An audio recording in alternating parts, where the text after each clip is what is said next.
அனைவருக்கும் வணக்கம். மற்றொரு மலரும் பூமி நிகழ்ச்சியினூடாக உங்கள் அனைவரையும் அன்போடு சந்திக்கின்றோம். வாரம் இந்த மலரும் பூமி நிகழ்ச்சியினூடாக ஏராளமான பயன் தரக்கூடிய விவசாய தகவல்களோடு உங்களை சந்தித்துக் கொண்டிருக்கிறோம். அந்த வகையில் இன்றைய நாளும் இலங்கையில் அதிகமாக எல்லா பிரதேசங்களிலும் பயிரிடப்படுகின்ற வாழை பயிர் செய்கை சம்பந்தமான பல்வேறு தகவல்களோடு உங்களை நிகழ்ச்சியில் சந்திக்க தயாராக இருக்கிறோம். வாங்க நிகழ்ச்சிக்கு போகலாம்.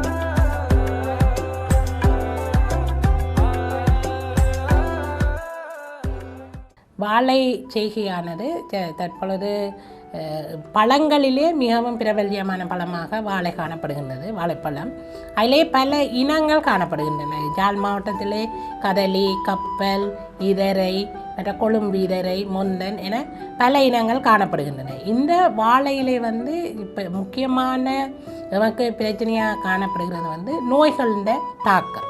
நோய்களை கட்டுப்படுத்துவதற்காக நாங்கள் இப்பொழுது புதிய முறையிலே வாழை செய்கையை அறிமுகப்படுத்தி இருக்கின்றோம். இரட்டை வரிசையிலே நடுகை செய்தல். இரட்டை வரிசையிலே நடுகை செய்து இடையிலே நாங்கள் நீர்ப்பாசனத்தை அளவு நீர்ப்பாசனத்தின் அளவை குறைக்கிறது. நீர்ப்பாசனத்தின் அளவை குறைப்பதனூடாக நோய்கள் தாக்கத்திலிருந்து அதனை பாதுகாக்கக்கூடிய மாதிரி இருக்கும். அந்த வகையான செயற்பாடுகள் தான் தற்பொழுது நம்ம விவசாய திணைக்களத்தால் முன்னெடுக்கப்பட்டு கொண்டிருக்கிறது. அதே நேரத்தில் நீங்கள் பார்த்தீங்கன்னு சொன்னால் பாரம்பரியமாக வாழை செய்கையில் ஈடுபடுகின்ற விவசாயிகள் காணப்படுகிறார்கள். அவர்கள் 100க்கு 100 வீதம் சேதன முறையிலேயே வாழை செய்கையை மேற்கொள்கிறார்கள். அது உண்மையில் நமது வாழை செய்கையில் காணப்படுகிற ஒரு வெற்றிகரமான தொழில்நுட்பமாக காணப்படுகிறது.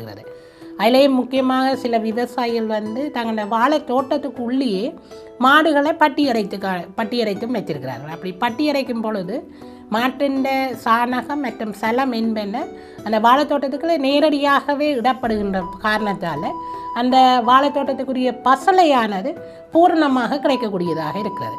அதே மாதிரி இப்போ பட்டி அரைக்கிறார்களும் இருக்கணும். சில பேர் தொட்டியில் வைக்கிறது. தொட்டியில் மாறி மாறி ஒவ்வொரு இடத்துல வச்சு கொண்டு வரைக்க அந்த இடத்துல பசலை கூடிய போஷண பொருட்கள் வாழைக்கு கிடைக்கிறது. அதன் ஊடாகத்தான் அவர்கள் கூடிய அளவான சேதன முறையில் செய்கிறதுக்கு இதுவும் ஒரு காரணமாக காணப்படுகிறது. நாங்கள் பார்த்தோம்னு சொன்னால் வாழை செய்கையிலே முக்கியமான விடயமாக காணப்படுகிறது அந்த குட்டிகளை முகாமைத்துவம் செய்கிறது. இந்த குட்டிகளை முகாமைத்துவம் செய்வதற்கும் விவசாயிகள் இலகுவான முறையில் செய்கிறார்கள். அந்த காலபோகத்தில் இப்போ மழை பெய்த மழை முடிஞ்ச உடனேயே அந்த 2 வாழைக்கும் இடையிலே குழி வெட்டுவார்கள். அந்த குழிக்குள்ளே இந்த தங்கண்ட தேவையில்லாத குட்டிகளை மற்றும் அந்த சருகுகள் எல்லாத்தையும் போட்டு திரும்ப நிரப்பி மூடி விடுவார்கள். அப்படி மூடிக்குள்ளே 2 விதமான நன்மை. ஒன்று குட்டிகளை அவர்கள் சரியான முறையில் முகாமைத்துவம் செய்வதோடு போஷணையை அந்த சேதன முறையிலே போஷணையை அந்த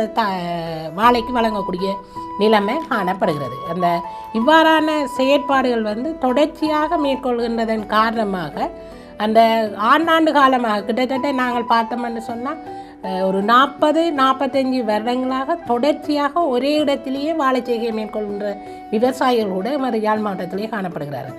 இது உண்மையில் ஒரு பாராட்டப்பட வேண்டிய ஒரு விடயமாக காணப்படுகிறது. நம்ம அந்த விவசாயிகளை நாங்கள் பாராட்டணும். ஏனென்றால் தொடர்ச்சியாக அவ்வாறு வெற்றிகரமாக மேற்கொள்வதற்காக.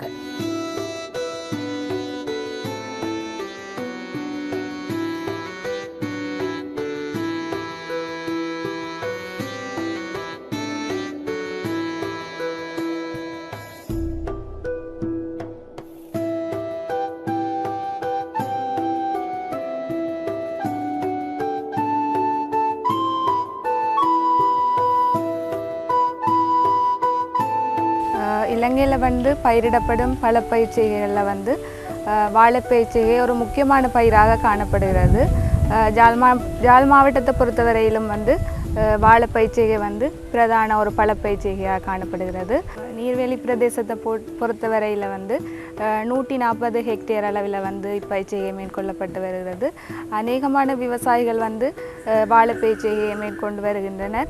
காரணம் என்னவென்றால் ஆரம்ப மூலதன செலவு மட்டும்தான் வாழைச்செய்கையில் வந்து அதிகமாக இருக்கும். தொடர்ச்சியாக காலங்கள் செல்ல செல்ல பராமரிப்புக்கான செலவு வந்து ஏனைய பயிர்களுடன் ஒப்பிடுகையில் வந்து இந்த வாழைப்பயிர்ச்செய்கையில் வந்து குறைவாக காணப்படும். அதே நேரம் தொடர்ச்சியான வருமானத்தையும் வந்து நாங்கள் வருடம் பூராகவும் பெற்றுக்கொள்ளக்கூடியதாக இருக்கும். வாழைப்பயிர்ச்செய்கைக்கு உகந்த மண்ணாக நன்கு நீர்வடிப்புள்ள மண் காணப்படுகிறது. அத்தோடு வந்து நீரும் வந்து நடுநிலையான ஒரு பெருமானத்தை கொண்ட நன்னீராக காணப்பட வேண்டும். நாங்கள் வாழைச்செய்கையில் வந்து நடுகை பொருளாக வந்து உறிஞ்சிகளை வந்து நடுகை செய்ய வேண்டும். உறிஞ்சிகள் வந்து நாங்கள் தெரிவு செய்யும் பொழுது நன்கு வீரியம் உள்ளதாகவும் 2.5 அடி உயரம் உள்ள உறிஞ்சிகளை வந்து தெரிவு செய்வோம். அதிகமாக பயிரிடப்படும் இனங்களாக கதலி, கப்பல், இதரை, சாம்பல் மொந்தன், அத்தோடு இப்போ இளைய வளர்ப்பு முறையில் வந்து கெவண்டிஸ் என்னும் ஒரு வாழை வந்து அறிமுகம் செய்து வருகின்றன. விவசாய திணைக்களத்தினால் பல திட்டங்களினூடாக வந்து இந்த வாழைச்செய்கையை வந்து ஊக்குவிக்கும் முகமாக வந்து இந்த இளைய வளர்ப்பு வாழைக்குட்டிகள் வந்து விவசாயிகளுக்கு வழங்கப்பட்டு வருகின்றனர். இந்த இளைய வளர்ப்பு வாழைச்செய்கையில் வந்து ஏனைய எங்களுடைய பாரம்பரிய வாழை உறிஞ்சிகளுடன் ஒப்பிடுகையில் வந்து நோய் தாக்கம் குறைவானதாகவும் அதிக விளைச்சலை பெற்றுக்கொள்ளக்கூடியதாகவும் இருக்கும்.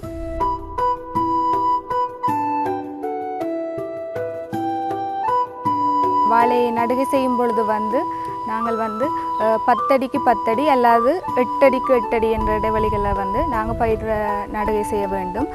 பயிர் நடுகை செய்வதற்கு முன்னம் வந்து நாங்கள் அதற்கான குழியை வந்து 2 அடி 2 அடி 2 அடி நீள அகல உயரத்தில் வந்து தயார் செய்து 2 வாரங்களுக்கு முன்பே மேல் மண்ணுடன் வந்து நன்கு உக்கிய மாட்டெருவை கலந்து அந்த குழியில் இட்டு பின்பு நடுகை செய்து கொள்ள வேண்டும். நீர்ப்பாசனத்தை மேற்கொள்ளும் பொழுது வந்து 4 நாட்களுக்கு ஒரு தடவை வந்து நீர்ப்பாசனத்தை மேற்கொள்ள வேண்டும். தற்பொழுது அதிக தொழில்நுட்பங்களை கொண்ட சொட்டு நீர்ப்பாசனம் வந்து பாவனையில் உள்ள போதும் வாழைச்செய்கைக்கு வந்து மிக உகந்ததாக பாத்தி பாசனம் தற்பொழுது நடைமுறைப்படுத்தப்பட்டு வருகிறது. இனிவரும் காலங்களில் வந்து உயர் தொழில்நுட்பத்துடன் கூடிய சொட்டு நீர்ப்பாசனத்தை வந்து விவசாயிகளுக்கு வந்து அறிமுகம் செய்ய வேண்டும். பசலை வந்து வருஷத்துக்கு 2 தடவைகள் வந்து நன்கு உக்கிய சேதன பசலை வந்து பாவிக்க வேண்டும். ஒரு நிலையத்துக்கு வந்து 20 கிலோகிராம் என்ற அளவில் வந்து நாங்கள் சேதன பசலையை வந்து கொடுக்க வேண்டும். களை கட்டுப்பாட்டை பொறுத்தவரையில் ஏனைய பயிர்களுடன் ஒப்பிடுகையில் வந்து இப்பயிருக்கு வந்து குறைவாகவே தேவைப்படும். வருஷத்தில் 2 தடவையோ அல்லது 3 தடவை வந்து களை கட்டுப்பாட்டை மேற்கொள்ளலாம். வாழை பயிரிடப்பட்டு 6 தொடக்கம் 9 மாதத்தில் வந்து நாங்கள் விளைச்சலை பெற்றுக்கொள்ளக்கூடியதாக இருக்கும். அதே நேரம் வாழை நட்டு ஒரு நிலையத்தில் வந்து நாங்கள் அறுவடை செய்கிற காலத்தில் வந்து 2 உறிஞ்சிகளை மட்டும் அனுமதிக்க வேண்டும். அப்படி அனுமதிக்கிற சந்தர்ப்பத்தில் வந்து எங்களுக்கு வந்து உற்பத்தி கூடிய விளைச்சல் கூடிய வாழைக்குலையை அறுவடை செய்து கொள்ள முடியும். அதே நேரம் வந்து நோய் தாக்கங்களும் வந்து குறைவாக காணப்படும்.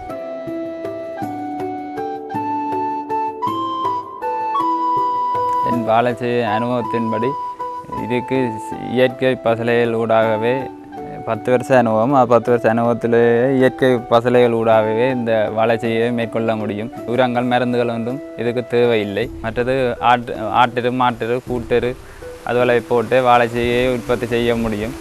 நிறைய சந்தை வாய்ப்பு இப்போ யாழ் மாவட்டத்தை வெளி ஊரில் இருந்து வந்து இஞ்சியை எங்கள்கிட்ட வந்து நேரடியாக கொள்வனவு செய்து கொண்டு போயிடும். அதனால் சந்தனை கொண்டு போகிற செலவுகள் இதுவரை குறையுது. ஏன்னா தோட்டமானது 3 ஏக்கர்களில் உள்ளது. நான் கிழமையில் 30 தொடக்கம் 40 வாழைக்குலைகளை அறுவடை செய்யக்கூடிய மாதிரி இருக்குது.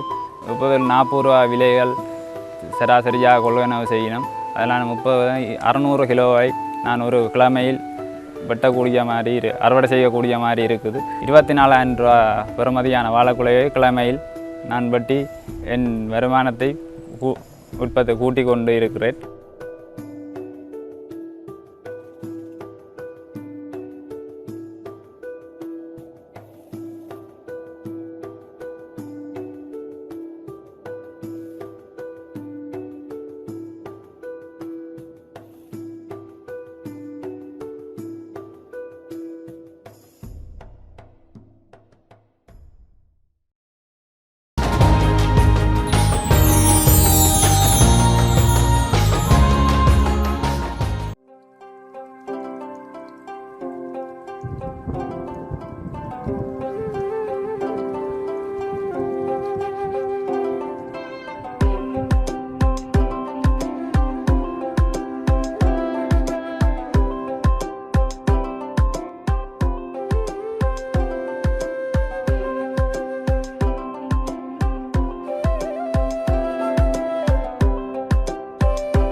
ஆசிய நாடுகளிலே அதிகமான பாவனையில் உள்ள பழங்களிலே நம்ம வாழைப்பழத்துக்கு வந்து முதலிடம் கொடுக்கலாம். அதனால தான் நம்ம சொல்கிறது ஏழைகளின் ஆப்பிள் அப்படின்ற வாழைப்பழத்தை அதிகமான பேர் சொல்லுவாங்க.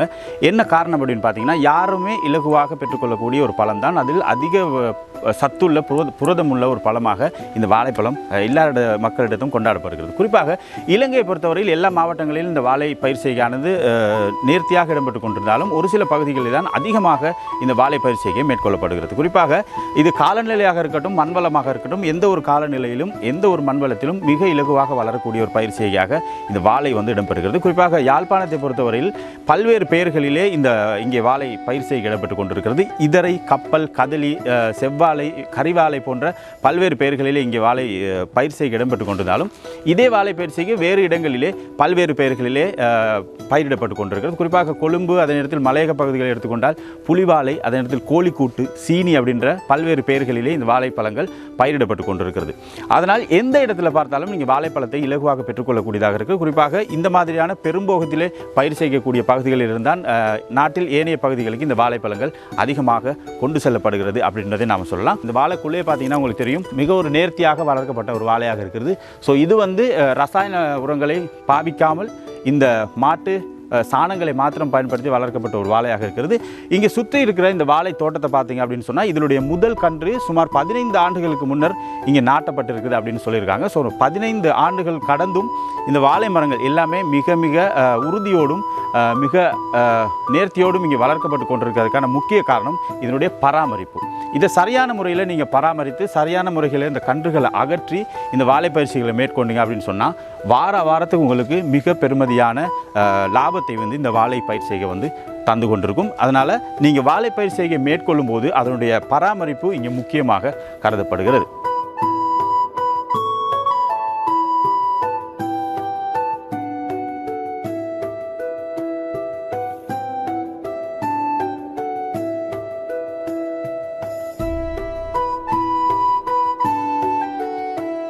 வாழையில் வந்து ஊடுபயிர் செய்கை தொடர்பான விடயத்தை பற்றி நாங்கள் கலந்துரையாடுவோம்.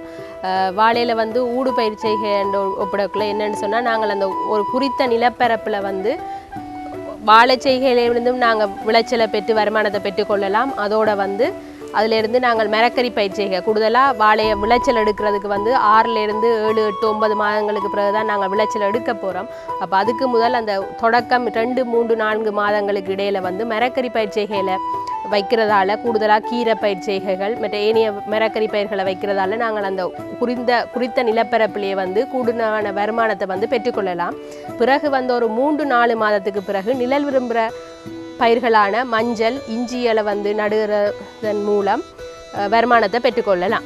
வாழையில் ஏற்படுற நோய்களை கருதுவோம் என்று சொன்னால், முதலாவது வந்து பனாமா வாடல் நோய். அது வந்து கூடுதலாக வந்து எங்களோட கப்பல் வாழைக்கு தான் பெரும்பாலும் அது வாரது. அதனால் வந்து விவசாயிகள் எதிர்ப்பினங்களான கவண்டிஸ் மற்றது கதலியலை வந்து நடுறதால வந்து அதிலிருந்து கட்டுப்படுத்தி கொள்ளலாம். மற்றது சரியான வாழை உறிஞ்சிகளை பெற்றுக்கொள்ளணும். மற்றது இளைய வளர்ப்பின் மூலம் எடுக்கிற உறிஞ்சிகளை பயன்படுத்தி வந்து அந்த வாழைச்செய்கையை செய்கிறதால வந்து நாங்கள் அந்த நோய்களிலிருந்து கட்டுப்படுத்தலாம். மற்றது நீர்ப்பாசனம் செய்யக்குள்ள வந்து அந்த நோய் தாக்கம் அடைஞ்ச வாழையிலிருந்து இன்னொரு வாழைக்கு வந்து நீர் பரவாமல் வந்து வரம்பு சால்களை கட்டி நீர்ப்பாசனம் செய்வோம் என்று சொன்னால் பரவுறதை கட்டுப்படுத்தலாம். அதோடு வந்து சொட்டு நீர்ப்பாசனம் மூலம் நாங்கள் நீர்ப்பாசனத்தை செய்யக்குள்ள வந்து இந்த பனாமா வாடல் நோய் வந்து மற்ற வாழைகளுக்கு பரவுறதை வந்து நாங்கள் தவிர்க்கிறதோட மற்றது அந்த நாங்கள் ஒரு உறிஞ்சிகளை பெறக்குள்ள வந்து நாங்கள் நோய் தாக்கம் இல்லாத உறிஞ்சிகளை பெற்றுக்கொண்டோம் என்று சொன்னால் அந்த நோய் தாக்கத்திலிருந்து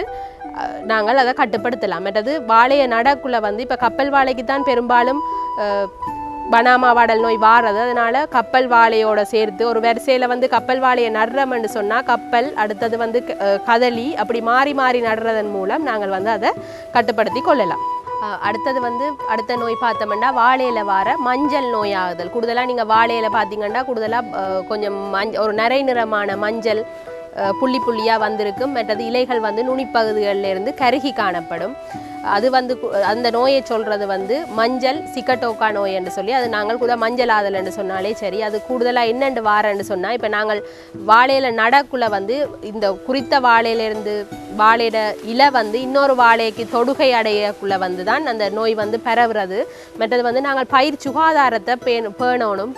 பயிர் சுகாதாரத்தை பேணணுமென்றக்குள்ள காஞ்ச இலைகளை வந்து சரியான முறையில் அகற்ற வேணும். அடுத்தது வந்து நீர்ப்பாசனமும் அதில் ஒரு முக்கியமான இது. நீர்ப்பாசனம் செய்யக்குள்ள வந்து ஒரு வாழையிலிருந்து இன்னொரு வாழைக்கு வந்து நீர்ப்பாசனம் தொற்று அடைஞ்சதுலேருந்து இன்னொரு தொற்று அடையாத வாழைகளுக்கு போகாதவாறு நாங்கள் வரம்புகளை அமைச்சு நீர் பாசனம் செய்வோம் என்று சொன்னால் அது வந்து குறைவாக இருக்கும்.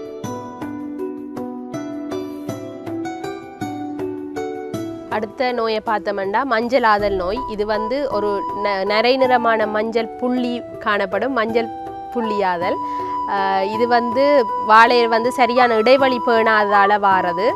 நீங்கள் வந்து வாழையில் வந்து சரியான இடைவெளியை பேணுவீங்கள் என்று சொன்னால் அந்த நோய் வந்து பரவுறது குறையும். மற்றது வந்து வாழையில் வந்து காஞ்ச இலைகுலைகளை வந்து சரியான முறையில் சரியான நேரத்துக்கு அகற்றுவீங்கள் என்று சொன்னாலும் அந்த நோய் தாக்கத்திலிருந்து கட்டுப்படுத்தலாம். அடுத்தது வந்து ஒரு வாழையில இலை வந்து இன்னொரு வாழை இலையில் வந்து தொடுகை அடைகிறத வந்து குறைச்சம் என்று சொன்னாலும் நாங்கள் இந்த நோயிலிருந்து கட்டுப்படுத்தி கொள்ளலாம்.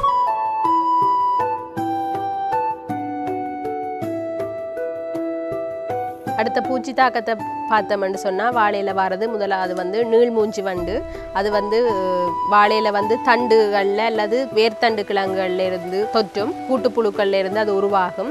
அது வந்து பயிர் சுகாதாரம் பேணாதால், மற்றது நாங்கள் வாழைக்குள்ளையை வந்து விளைச்சல் எடுத்த பிறகு அதை வெட்டி அதுக்குள்ளே போடுறதால தான் நாங்கள் அது கூடுதலாக பெருகிறதுக்கான அந்த குடித்தொகை பெருகிறதுக்கான வாய்ப்புகள் கூடவாக இருக்கும். அதை நாங்கள் எப்படி கட்டுப்படுத்துவோம்னு சொன்னால் எங்களோட பயிர் பொறிகளை வச்சு கட்டுப்படுத்தலாம். அடுத்தது வந்து பயிர் சுகாதாரத்தை பேண வேணும்.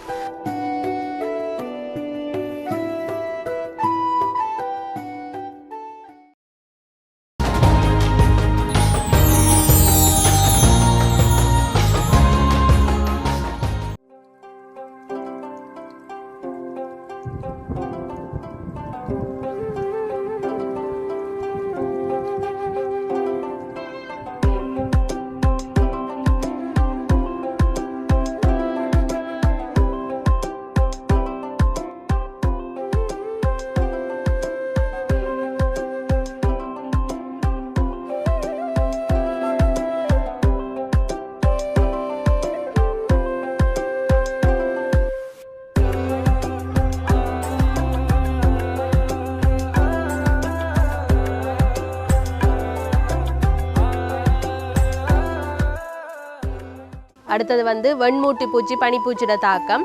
வாழை குலைகளில் வந்து பார்த்தீங்கன்னு சொன்னால் கூடுதலாக அந்த வெண்மூட்டு பூச்சிகளோட தாக்கம். மற்றது அந்த உங்களோட தோட்டத்தை அவதானிச்சிங்களா கருப்பு நிற எறும்புகளோட நடமாட்டம் கூடவா இருந்ததுண்டா அது காரணம் வந்து அந்த வெண்மூட்டு பூச்சி இருக்குதுன்னு தான் அர்த்தம். ஏனென்று சொன்னால் அந்த வெண்மூட்டு பூச்சி வந்து ஒரு தேன் மாதிரி ஒரு சுரப்பை வந்து சுரக்கிறதால அந்த கருப்பு எறும்புகள் வந்து அதை நோக்கி வாரபடியால் தான் நாங்கள் அந்த எறும்பை வச்சு வந்து இது இருக்குதுன்னு சொல்லி கண்டுபிடிக்கிறோம். அந்த வெண்மூட்டு பூச்சி என்ன செய்யும்னா அந்த தரத்தை வந்து குறைக்கும், எங்களோட வாழைக்குலையோட தரத்தை குறைக்கும். மற்றது இதால் வந்து எங்களோட விளைச்சலோட தரம் வந்து பாதிக்கப்படும். மற்ற வாழையில் வந்து அடுத்த தாக்கம் வந்து திரிப்ஸோட தாக்கம் நீங்கள் பார்த்தீங்கன்னா கூடல வாழைப்பழங்களில் வந்து ஒரு தையல் அடையாள மாதிரி கீறல் அடையாளங்கள் பழங்களில் வந்து நீங்கள் அவதானிச்சிருப்பீங்க. அதை நீங்கள் கட்டுப்படுத்துறதுக்கு என்ன செய்யணும்னா வாழைக்கு வந்து பேக் போடுறது, வாழைக்கு வந்து அந்த உரைகளை வந்து போடுறதால வாழை பழமும் வந்து நல்ல ஒரு பளபளப்பாகவும் மற்றது எல்லா பழங்களோட தாக்கம் இல்லாமல் பழங்களில் வந்து அந்த திரிப்ஸோட தாக்கம் இல்லாமையும் மற்ற எல்லாம் வந்து ஒரே பழங்களை பார்த்தீங்கன்னா ஒரே சீரான ஒரு பழத்தோட நீளம் மற்றது அதோட தன்மை வந்து ஒரே மாதிரியாக இருக்கும். மற்ற பழத்தின் அளவும் வந்து சீராகவே இருக்கும். நீங்கள் அந்த பேக் போட்டு பராமரிச்சிங்கண்டா மற்ற அந்த வாழைப்பழம் வந்து நல்ல ஒரு பெறுமதி கூடுனதாகவும், நீங்கள் பேக் போடாத வாழையை கொண்டு போய் விற்கக்குள்ளையும் பேக் போட்டு பராமரித்த வாழையை கொண்டு நீங்கள் சந்தைப்படுத்தக்குள்ளே வந்து பேக் போட்ட வாழைக்கு வந்து நீங்கள் பெறுமதி கூடத்தான் சந்தையிலிருந்து பெற்றுக்கொள்ளுவீங்க.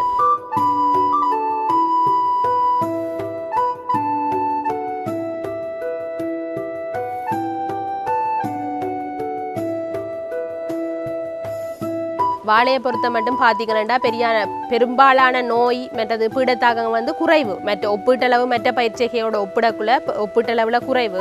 அதனால் நீங்கள் அந்த வாழைச்செய்கையை செய்கிறதுல வந்து அளவுக்கு அதிகமாக நீங்கள் இப்போ ரசாயனங்களை பாவிச்சு தான் இந்த நோய்களை கட்டுப்படுத்தணுமென்ற தேவையே இல்லை. உறிஞ்சிகளை நீங்கள் சரியான முறையில் பயன்படுத்தி உங்களோட பயிர் சுகாதாரத்தை நீங்கள் என்றாவே இந்த நோய் தாக்கங்கள் இதுகளிலிருந்து கட்டுப்படுத்தி கொள்ளலாமே ஒழிய நீங்கள் இதுக்காக மேலதிகமான பணத்தை செலவழித்து தான் இதுக்கு இந்த நோய் கட்டுப்பாடுகளை செய்யணுமென்ற தேவை இல்லை. அதனால் நீங்கள் வந்து உங்களுக்கு செலவீனம் வந்து சரியான குறைவு. வாழையை பொறுத்த மட்டும் உயர் விளைச்சலையும் உயர் வருமானத்தையும் பெற்றுக்கொள்ளலாம் இந்த வாழை செய்கையில் இருந்து.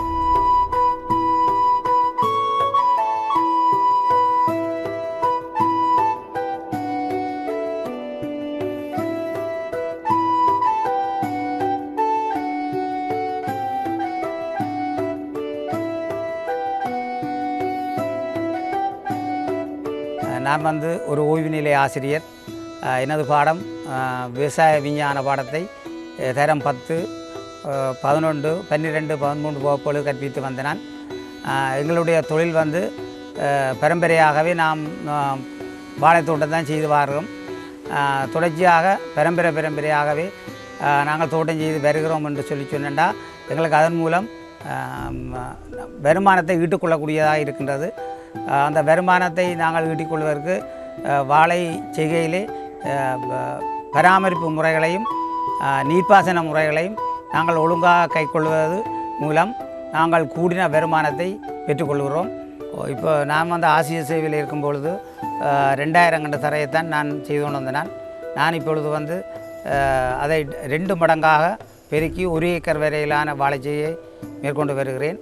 அதிலேயும் வந்து கதலி, இதர, கப்பல், முந்தன் என்கிற வாழைச்செய்யோடு இப்போ கவண்டிஸ் என்ற ஒரு புது வகையான இனத்தையும் நான் இப்பொழுது செய்து வருகிறேன். அது வந்து கார்போஹைட்ரேட்டு நிறைந்த ஒரு பழமாகவும் சர்வதேச ரீதியாக அறிமுகப்படுத்தப்பட்ட ஒரு கவண்டிஸ் என்கின்ற வாழை இனம். அது அந்த வாழை இனத்தினூடாக பராமரிப்பு இலகுவாக இருப்பது மாத்திரமல்ல, நிறைய வருமானத்தை பெறக்கூடியதாக இருக்கும். அந்த பழங்கள் வந்து இப்பொழுது ஃபுட் சிட்டி வழியாக அந்த பழங்களை விற்கிறத நாங்கள் காணக்கூடியதாக இருக்கிறது. அந்த வகையில் நாங்கள் அந்த கவண்டிஸ் வாழைச்செய்கையிலே நான் கூடுதலாக ஈடுபட்டு கொண்டு வரேன்.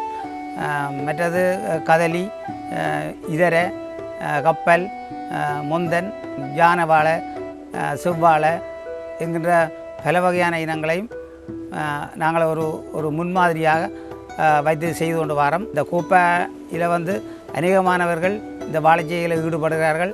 இதை பார்த்து இனிய இப்போ உள்ள இளைஞர் சமுதாயம் அந்த வாழைச்செய்கையில் ஈடுபட வேணும் என்று கேட்டுக்கொள்கிறேன்.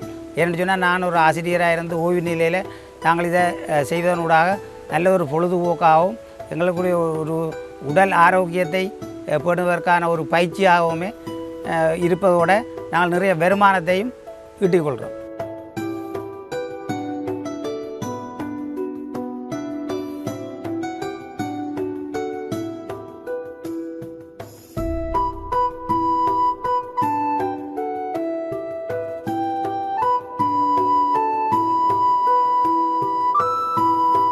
இன்றைக்கு நாங்கள் மலரும் பூமி நிகழ்ச்சியினூடாக வாழை பயிர் செய்கை எவ்வாறு செய்யப்படுகிறது, அதனுடைய ஆரம்பம் முதல் இறுதி வரை, எங்களுடைய பயிர் செய்கை முதல் அறுவடை வரை எவ்வாறான நடவடிக்கைகளை நீங்கள் மேற்கொள்ள வேண்டும், ஒரு வாழை பயிர் செய்கை சிறப்பான முறையிலே நடைபெற்று அதனுடைய அறுவடை சிறப்பாக அமைய வேண்டும் என்றால் என்ன மாதிரியான நடவடிக்கைகளை நீங்கள் கையாள வேண்டும் போன்ற பல்வேறு விஷயங்களை இந்த நிகழ்ச்சியினூடாக உங்களுக்கு நாங்கள் தந்திருந்தோம்.